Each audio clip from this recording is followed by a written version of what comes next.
नमस्कार, रफ्तार मीडिया में आपका स्वागत है। आपके साथ मैं रीना झा बालियान। खबरों का रुख करेंगे, लेकिन उससे पहले एक नजर डालते हैं इस वक्त की हेडलाइंस पर। धराली आपदा के मुद्दे पर नहीं थम रही सियासत। कांग्रेस प्रदेश अध्यक्ष गणेश गोदियाल बोले, आपदाग्रस्त क्षेत्र की स्थिति बद से बदतर, करीब 150 लोगों के मलबे में दबे होने का दावा। घनसाली में बदहाल स्वास्थ्य व्यवस्थाओं के खिलाफ 42 दिनों से आंदोलन जारी। मांग पूरी न होने पर 11 दिसंबर को सामूहिक आत्मदाह की चेतावनी। उप जिला चिकित्सालय बनाने की मांग। नंधौर नदी के 5 गेटों पर खनन निकासी का काम शुरू। अपर जिलाधिकारी ने व्यवस्थाओं का लिया जायजा। खनन वाहन स्वामियों को दिए नियमानुसार काम करने के निर्देश। और लक्सर रुड़की मार्ग पर ट्रैक्टर ट्रॉली और बाइक की भिड़ंत। हादसे में ट्रैक्टर चालक और बाइक सवार की दर्दनाक मौत। तेज रफ्तार और ओवरलोडिंग बताई जा रही दुर्घटना की वजह। और चलिए अब बुलेटिन की शुरुआत कर लेते हैं। उत्तरकाशी का धराली इन दिनों उत्तराखंड की सियासत का केंद्र बना हुआ है। बीजेपी नेता कर्नल कोठियाल ने आपदा में मौत का जो आंकड़ा बताया, उसने मामले को और तूल दे दिया है। मुख्य विपक्षी दल कांग्रेस को सरकार को घेरने का मौका मिल गया। अब बीते दिन कांग्रेस प्रतिनिधिमंडल धराली पहुंचा, वहां की सच्चाई जानी और हालातों को लेकर सत्ता पक्ष पर निशाना साधा। इस बीच सवाल है कि क्या वाकई में धराली आपदा को लेकर कुछ छुपाया जा रहा है? देखिए रिपोर्ट। धराली आपदा पर गरमाई सियासत। कर्नल अजय कोठियाल के बयान के बाद एक्टिव हुई कांग्रेस। सत्ता पक्ष पर कांग्रेस का निशाना। क्या धराली आपदा पर कुछ छुपाया जा रहा? क्या वाकई में धराली आपदा के बाद वहां कोई काम नहीं कराया गया? क्या धराली आपदा को लेकर कुछ छुपाया जा रहा है? धराली को फिर से जीवित करने की क्या महज बातें हो रही है? ये सभी सवाल अब उठने लगे हैं और मौका दिया है बीजेपी के ही नेता अजय कोठियाल ने। उत्तरकाशी के धराली में इसी साल 5 अगस्त को भयंकर आपदा में पूरा गांव तबाह हो गया। लोग दब गए, आशियाना उजड़ गया। आज उसी धराली को लेकर सूबे में सियासत गरमा गई है। बीजेपी नेता कर्नल अजय कोठियाल को धराली को फिर से जीवित करने की जिम्मेदारी मिली। इसी कड़ी में हाल ही में उन्होंने एक बड़ा बयान देकर सवाल खड़े कर दिए। 5 अगस्त को आए धराली डिजास्टर के बाद 147 लोग दबे हुए हैं अंदर। आज धराली में 5 अगस्त के बाद अभी तक एक भी काम नहीं हुआ है, जिसमें उन्होंने धराली में मौत का आंकड़ा 147 बताते हुए सत्ता पक्ष को कटघरे में खड़ा कर दिया। हालांकि जब इस पर हल्ला हुआ तो अगले ही दिन कर्नल कोठियाल अपने बयान से यू टर्न लेते नजर आए। 29 नवंबर को ग्राफिक एरा यूनिवर्सिटी में आपदा प्रबंधन पर आयोजित seminar world summit on disaster management में मेरे द्वारा ग्राउंड स्टडी और अपने संपूर्ण अनुभव के आधार पर विचार रखे गए। यह एक एजुकेशनल फोरम था, जहां पर मैंने करीब 10 मिनट में कई महत्वपूर्ण बिंदुओं पर अपने विचार रखे। इसमें मैंने चाइना थ्रेट, वाइब्रेंट विलेज, प्रथम गांव, प्रधानमंत्री श्री नरेंद्र मोदी जी के विचार, धराली में किस प्रकार से पुनर्निर्माण होना चाहिए के बारे में बोला। यह स्थान कोई पॉलिटिकल मंच तो था नहीं। मेरी समझ में नहीं आ रहा है कि कांग्रेस पार्टी इस संपूर्ण बातचीत से कैसे पॉलिटिकल माइलेज लेना चाह रही है। कल तक जिस कांग्रेस के लिए मैं आलोचना का पात्र था, आज वही कांग्रेस मुझे हीरो बनाकर अपना पॉलिटिकल फायदा लेना चाहती है। कांग्रेस सभी मुद्दों में से केवल एक बिंदु पर अपनी राजनीति करने की कोशिश कर रही है। कर्नल कोठियाल के इस बयान को कांग्रेस ने दबाव में दिया गया बयान करार दिया। और इतना ही नहीं, कांग्रेस का प्रतिनिधिमंडल तो धराली पहुंचा, जहां उन्होंने आपदाग्रस्त इलाके का जायजा लिया और स्थिति को जाना। इस निरीक्षण के बाद कांग्रेस प्रदेश अध्यक्ष गणेश गोदियाल ने बताया कि स्थानीय स्तर पर लोगों से उन्होंने बातचीत की और लोगों ने भी पुष्टि की कि करीब 150 लोग मलबे में फंसे थे, जिन्हें आज भी खोजा नहीं गया। कांग्रेस का जो प्रतिनिधिमंडल धराली आपदा क्षेत्र में कल गया, पूरे प्रतिनिधिमंडल ने ये महसूस किया कि 4 महीने पहले घटी उस आपदा में धराली और हरसिल की जो स्थिति थी, आज भी उनको उसी जगह पर सरकार ने छोड़ दिया है। सरकार के पास काम करना तो दूर, सरकार के पास इच्छा शक्ति भी नजर नहीं आई कि जो कहीं पर स्टार्ट दिखाओ कि सरकार यहाँ पर इस काम को शुरुआत कर रही है, लोगों को दोबारा बसाने का काम कर रही है। लोगों की सख्त नाराजगी है कि उन्हें उचित मुआवजा नहीं दिया गया, जिनके आवासीय मकान नष्ट हुए उनको 5 लाख रुपए देकर अपने फर्ज की इतिश्री समझ ली गई। लोग इस बात से नाराज हैं कि जिन भवनों में वो अपना छोटा मोटा कारोबार करते थे, यात्रियों की सुविधा अर्जित करते थे और अपना कारोबार करते थे, उनको मुआवजे की श्रेणी से अलग रखा गया कि ये व्यापार था, इसलिए हम इसको मदद नहीं कर सकते। ये उत्तराखंड के नागरिकों के प्रति एक चुनी हुई सरकार का जो कर्तव्य होना चाहिए, उस कर्तव्य से ये सरकार विमुख होती हुई नजर आ रही है। कांग्रेस प्रदेश अध्यक्ष गणेश गोदियाल ने आरोप लगाया कि कर्नल कोठियाल जो बातें आज कर रहे हैं वही बात करण माहरा ने 4 महीने पहले की थी। यानी कि विपक्ष की बातों पर एक तरह से बीजेपी नेता कोठियाल ने मुहर लगाने का काम किया। लेकिन हैरानी की बात है कि जब इस मामले पर हल्ला हुआ तब अगले ही दिन बीजेपी नेता कर्नल कोठियाल ने बयान बदल दिया। ऐसे में कहीं न कहीं संदेह तो होता ही है कि क्या धराली आपदा पर कुछ छुपाया जा रहा है। आपदा के दौरान सीएम धामी खुद मोर्चे पर खड़े रहे, सारे अपडेट्स लेते रहे, लेकिन इसके बाद जिम्मेदारी संभाल रहे अधिकारियों ने क्या सीएम धामी को गुमराह करने का काम किया। रफ्तार मीडिया के लिए देहरादून से ब्यूरो रिपोर्ट। उत्तराखंड में अर्धसैनिक बलों के जवानों को भी सेना के जवानों की तरह सुविधा देने के फैसले पर सैनिक कल्याण मंत्री गणेश जोशी ने सरकार का आभार जताया है। मंत्री गणेश जोशी ने कहा कि अर्धसैनिक बलों के सम्मेलन ने उनकी 10 मांगों में से 5 मांगों पर घोषणा करना सीएम धामी की सेना के प्रति उनका जोश और जज्बा दर्शाता है। सबसे पहले तो माननीय मुख्यमंत्री जी का मैं आभार करना चाहूँगा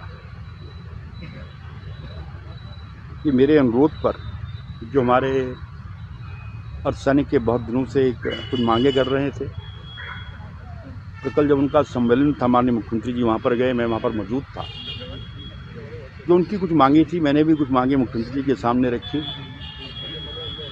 और माननीय मुख्यमंत्री जी ने मांगों को पूरा किया है। जो उनकी विधवाओं को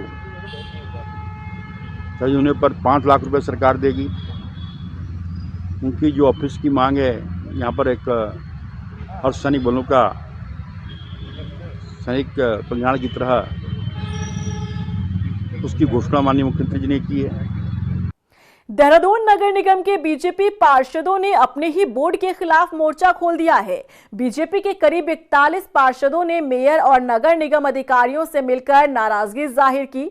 आखिर क्या है पार्षदों की नाराजगी की वजह, देखिए इस रिपोर्ट में। देहरादून नगर निगम के 100 वार्डों के पार्षदों में से कई पार्षद नगर निगम की कार्यप्रणाली से नाराज चल रहे हैं। नगर निगम के करीब 41 पार्षदों ने नगर आयुक्त और मेयर से मुलाकात कर नाराजगी जाहिर की।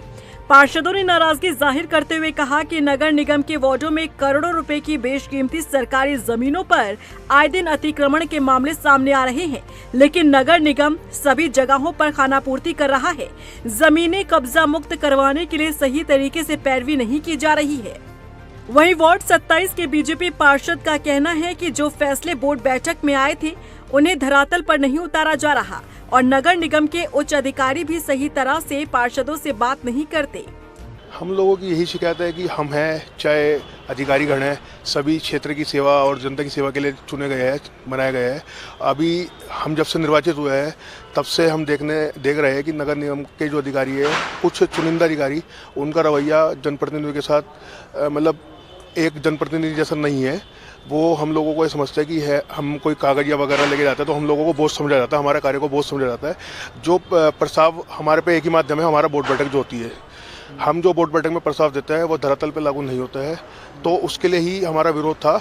तो उसमें हमारी जो नगर आयुक्त मैडम है श्रीमती नमामि बंसल जी, साथ ही हमारे जो अध्यक्ष, हमारी बोर्ड बैठक के अध्यक्ष और हमारे सम्मानित महापौर, उन्होंने जो अधीनस्थ अधिकारी उनको सबको निर्देशित किया है कि जो जनप्रतिनिधि या पार्षद के माध्यम से जो पत्र आएंगे उनको सीरियसली लेना है और वो धरातल पे लागू नहीं होंगे तो कड़ी कार्रवाई अमल में लाई जाएगी। नगर आयुक्त नमामि बंसल का कहना है कि शिकायतों का निस्तारण समय पर न होने की स्थिति में उस अधिकारी का वेतन रोका जाएगा और जरूरी कार्रवाई की जाएगी। तो इन सभी को उनके समक्ष रखा भी गया और साथ ही साथ जो संबंधित विभाग के अनुभाग के अधिकारी हैं उनको भी आज कड़ी चेतावनी जारी की गई है कि जितनी भी शिकायतें पार्षदगणों से प्राप्त हुई हैं उनका निस्तारण करते हुए उसकी सूचना भी माननीय पार्षदगणों को उपलब्ध कराई जाए और भविष्य में अगर इस प्रकार की समन्वय संबंधी शिकायत आती है तो निश्चित रूप से संबंधित अनुभाग के रिस्पॉन्सिबल या उत्तरदायी अधिकारी पर अनुशासनात्मक कार्रवाई भी की जाएगी। दून नगर निगम बोर्ड बैठक के बाद कहीं न कहीं पार्षद नगर निगम के अधिकारियों और मेयर से नाराज चल रहे हैं। पहले भी विकास कार्य नहीं होने पर नाराजगी जाहिर की थी और अब भी यही हालत है। पार्षदों और नगर निगम में समन्वय जिस तरह से नहीं बन पा रहा है तो ऐसे में सवाल है कि वार्डों में रहने वाले लोगों की समस्या का हल आखिर कैसे होगा। रफ्तार मीडिया के लिए देहरादून से हिमांशु चौहान की रिपोर्ट। वहीं टिहरी जिले के घनसाली में बदहाल स्वास्थ्य व्यवस्थाओं के खिलाफ 42 दिनों से आंदोलन जारी है। बता दें कि घनसाली बस अड्डे और पिलखी अस्पताल परिसर में 2 स्थानों पर चल रहे प्रदर्शन को 42 दिन हो चुके हैं, लेकिन अभी तक समाधान का कोई ठोस परिणाम सामने नहीं आया है। 3 प्रसव पीड़िताओं की मौत के बाद आंदोलनकारी पिलखी अस्पताल को उप जिला चिकित्सालय का दर्जा दिए जाने की मांग पर अड़े हैं। ऐसे में प्रदर्शनकारियों ने मांग पूरी न होने पर 11 दिसंबर को सामूहिक आत्मदाह की चेतावनी दी है। देखिए, जिस तरह से घनसाली स्वास्थ्य जनसंघर्ष मोर्चा के बैनर तले पिलखी अस्पताल में ये अनिश्चितकालीन जो धरना है, आज इसको 42वां दिन है और जो हमारे स्थानीय जो विधायक हैं श्री शक्तिलाल शाह जी, उनका मंतव्य जो है बिल्कुल भी मांगों को पूरा करने का और धरातल पर उतारने का नहीं है। देखिए, घनसाली की बदहाल व्यवस्थाओं में व्यापक सुधार के लिए हम लगातार 2-3 सालों से संघर्ष कर रहे हैं और बदहाल स्वास्थ्य व्यवस्था के कारण जो हमारे क्षेत्र की बहन अनीशा, नीतू और रवीना और फिर पूरब सिंह रावत जी काल कल्पित हुए, तो हमारा यह सर्वदलीय स्वास्थ्य संघर्ष समिति का जन आंदोलन विगत 39 दिनों से 40 दिनों से जारी है और सरकार और जो जिला का प्रशासन है, स्वास्थ्य विभाग है, वो जनता के प्रति जवाबदेही नहीं है, संवेदनशील नहीं है। रुड़की के नारसन पहुंचे हरियाणा के पूर्व कैबिनेट मंत्री करतार सिंह भड़ाना ने 2027 का विधानसभा चुनाव मंगलौर सीट से लड़ने की बात कही है। उन्होंने कहा कि अगर जनता ने उन पर विश्वास जताया तो विकास कार्यों के साथ साथ किसानों के हित में भी कई बेहतर कदम उठाएंगे। सरकार हमारी है, लेकिन सरकार में जो एक चौकीदार का काम करता है, एक सेवक का काम करता है, अगर वो हमारा यहाँ से बन जाता तो काम मुख्यमंत्री से सब करवाया जाता। आप पूरे सुनिए, हमारे जो विधायक हैं वो अगर काम कोई होता भी है ना तो उतनी पावर तो वो रखते हैं क्योंकि विधायक है वो, भाई उस काम को होने दें ना होने दें। तो इसलिए हमने ये कह दिया कि भाई जो हमारी कैपेसिटी है, हम अपनों की जो जायज कोई दिक्कत है उसको हम जो है अपनी मेहनत की कमाई से पूरा करेंगे। उत्तराखंड में प्री एसआईआर की प्रक्रिया शुरू हो गई है। राज्य निर्वाचन आयोग ने सभी जिलों को प्री एसआईआर करने के निर्देश दिए हैं, जिसके तहत बीएलओ की टीम सभी मतदाताओं तक पहुंचकर वोटर लिस्ट चेक कर रही है और दस्तावेजों में किसी तरह की कोई दिक्कत है तो उसका समाधान भी निकाला जा रहा है। निर्वाचन आयोग के निर्देश पर नैनीताल जिले में भी प्री एसआईआर की तैयारी को लेकर काम शुरू हो गया है। जिलाधिकारी का कहना है कि बूथ स्तर पर मतदाता सूची का सत्यापन कर सभी त्रुटियों को दूर किया जा रहा है। निर्वाचन अधिकारी कार्यालय से निर्देश प्राप्त हुए हैं कि जो एसआईआर के पूर्व की तैयारियां हैं उसके लिए वोटर लिस्ट का जो सघन पुनरीक्षण अभियान है उसे सघन तरीके से चलाना है और मुख्यतः उसमें जो 2003 की मतदाता सूची है और जो वर्तमान की सूची है उसको मैच करना है और उसमें जो वोटर्स हैं उनकी मैपिंग करनी है। तो बहुत सारे परिवार ऐसे हैं कि जो नई बसास्तें हुई हैं या जो न्यू ब्राइड्स हैं उनका जो पूर्व की मतदाता सूची है तो बीएलओ से या और जो हमारे बीएलओ ऐप है उसके माध्यम से उस सूची को त्रुटि रहित बनाने के लिए हमारे निर्वाचक रजिस्ट्रीकरण अधिकारी काम कर रहे हैं। हल्द्वानी स्थित नंधौर नदी में लंबे इंतजार के बाद 5 गेटों पर खनन निकासी कार्य शुरू हो गया है। खनन कार्य की सुचारू और सुरक्षित व्यवस्था का जायजा लेने अपर जिलाधिकारी शैलेंद्र सिंह नेगी ने खनन, राजस्व, वन और सिंचाई विभाग के अधिकारियों की टीम के साथ मौके पर जाकर स्थलीय निरीक्षण किया। निरीक्षण के दौरान एडीएम ने खनन में लगे वाहन स्वामियों से निर्धारित नियमों के तहत कार्य करने के निर्देश दिए। लक्सर रुड़की मार्ग पर हुसैनपुर गांव के पास मिट्टी से भरी ट्रैक्टर ट्रॉली ने बाइक सवार को टक्कर मार दी, जिसमें ट्रैक्टर चालक और बाइक सवार की मौके पर मौत हो गई।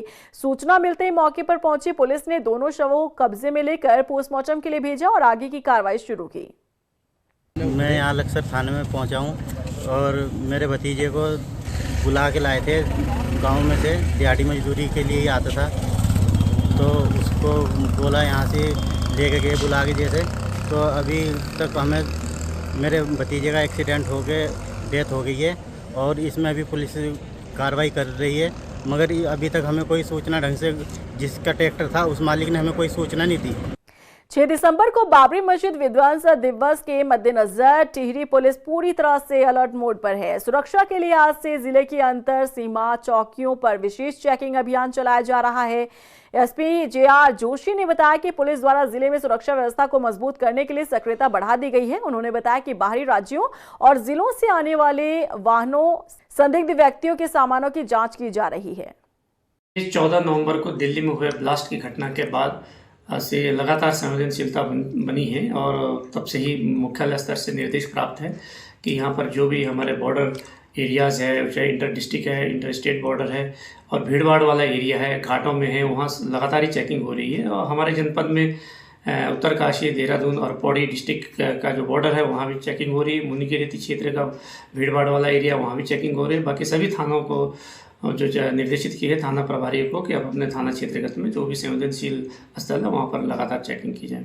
वहीं बदलते मौसम के मिजाज को देखते हुए पौड़ी में जिला प्रशासन ने अपनी तैयारी पूरी कर ली है। जिलाधिकारी के निर्देशों पर पालाग्रस्त सड़कों पर नमक और चूना छिड़कने के आदेश दिए गए हैं ताकि सड़कों पर फिसलन ना रहे। साथ ही लोगों को भी वाहन संभलकर चलाने की अपील की गई है। इसके अलावा अलाव और रैन बसेरों की भी व्यवस्था की गई है। जी, सर्दियों के लिए जो है हमारे द्वारा जो है तैयारी कर ली गई है कि सर्दी के मौसम पे कुछ रोडों पे हमारे कुछ भाग में पाला पड़ता है, जैसे हमारी पौड़ी देवप्रयाग हो गई, पौड़ी से लेकर के हमारा ये टेका बैंड की तरफ जो है वहाँ भी जगह जगह पड़ता है और लॉली वाली रोड है। तो कुछ रोडें जो हमने आइडेंटिफाइड हैं, पहले से आइडेंटिफाइड हैं, वहाँ हम लोग चूना डालते हैं और चूना या जो बहुत ज़्यादा ज़रूरत पड़ी यूरिया वगैरह का भी इस्तेमाल करते हैं और फिलहाल हम चूने का इस्तेमाल कर रहे हैं और उसके लिए संबंधित अधिकारियों को सबको जो है लिखित में भी और वैसे भी निर्देश दे दिए गए हैं और उनको जो है हमने जो है इस वीक से जो है पूरा फोटोग्राफ सहित जो है अपडेट करने के निर्देश सभी को दे रखे हैं।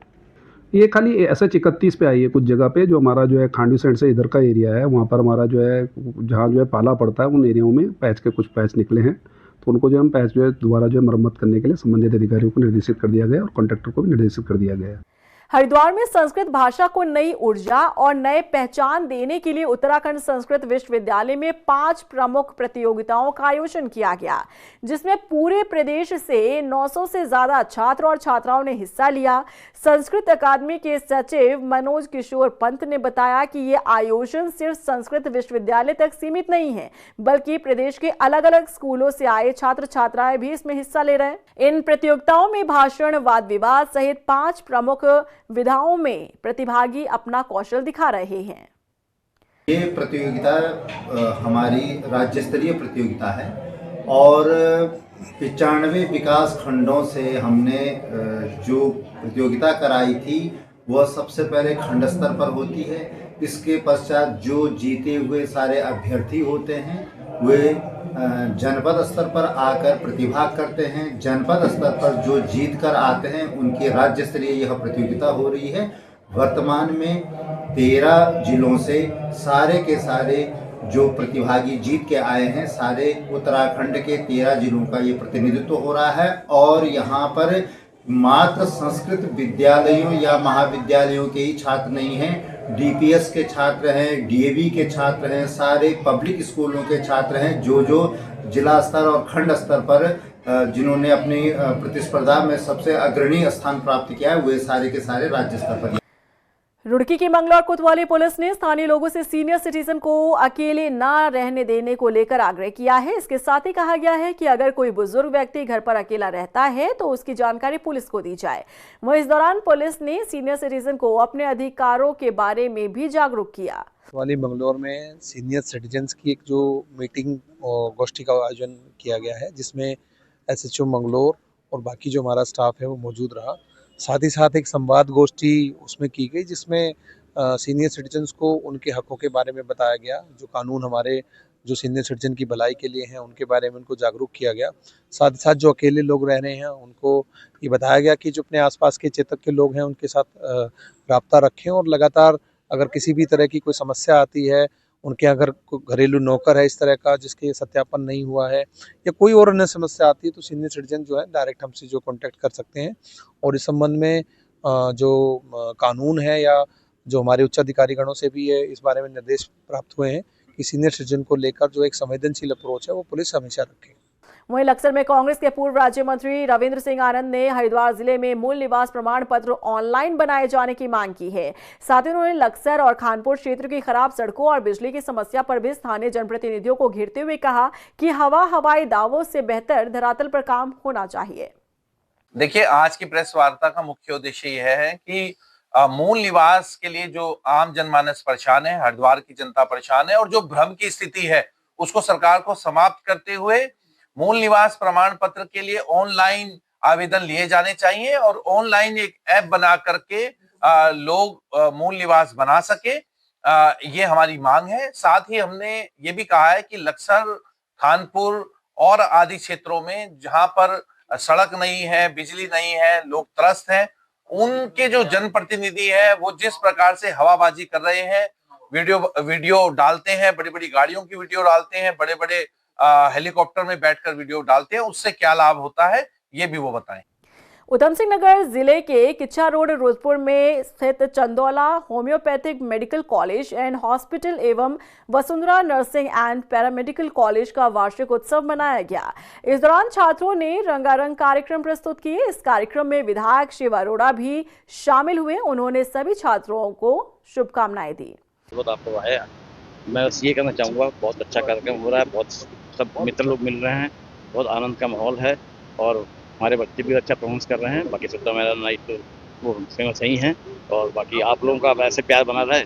जय होम्योपैथी। चंदौला होम्योपैथी कॉलेज इस क्षेत्र का एकमात्र होम्योपैथी कॉलेज है जहाँ उच्च स्तरीय मेडिकल की शिक्षा क्षेत्र के हमारे उत्तराखंड के और आसपास के क्षेत्र के छात्र छात्राओं को दी जाती है। इस रूप से इसके जो MD है किशोर चंदोला जी, उनके द्वारा बड़े संकल्प के साथ ये संस्थान खड़ा किया गया है। और इसी के साथ फिलहाल इस बुलेटिन में बस इतना ही, लेकिन चलते चलते एक नजर डालते हैं इस वक्त की हेडलाइंस पर। धराली आपदा के मुद्दे पर नहीं थम रही सियासत। कांग्रेस प्रदेश अध्यक्ष गणेश गोदियाल बोले, आपदाग्रस्त क्षेत्र की स्थिति बद से बदतर, करीब 150 लोगों के मलबे में दबे होने का दावा। घनसाली में बदहाल स्वास्थ्य व्यवस्थाओं के खिलाफ 42 दिनों से आंदोलन जारी। मांग पूरी न होने पर 11 दिसंबर को सामूहिक आत्मदाह की चेतावनी। उप जिला चिकित्सालय बनाने की मांग। नंधौर नदी के 5 गेटों पर खनन निकासी का काम शुरू। अपर जिलाधिकारी ने व्यवस्थाओं का लिया जायजा। खनन वाहन स्वामियों को दिए नियमानुसार काम करने के निर्देश।